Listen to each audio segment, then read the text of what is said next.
सेवारो नमस्ते, स्वागत छ सबैजनालाई मेरो युट्युब च्यानलमा।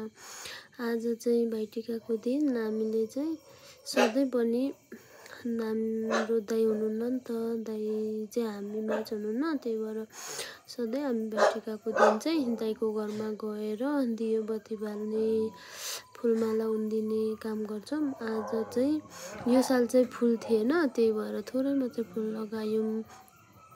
सबैजना गएको थियौँ। त्यो पल्लो चाहिँ आमाको घर हो।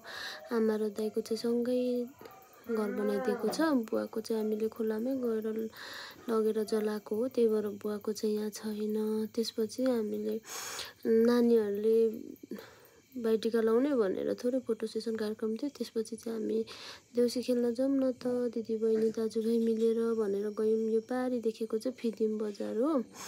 अनि हामी चाहिँ हाम्रै परिवार मात्रै, दिदी दाइ भदैनी नानीहरू सबैजना मिलेर देउसी खेल्नलाई गएर आऊँ न त, यसो रमाइलो हुन्छ भनेर गयौँ। अनि यो चाहिँ दाइहरूको रमाइलो देउसी टोली, हामी देउसी खेल्दै थियौँ। मैले थोरै क्लिप लिएको थिएँ। दाइ चाहिँ धेरै समयपछि आउनुभयो नि त तिहारमा, त्यही भएर हामीले रमाइलो गरौँ भनेर एकछिन भए पनि गएको थियौँ। धन्यवाद।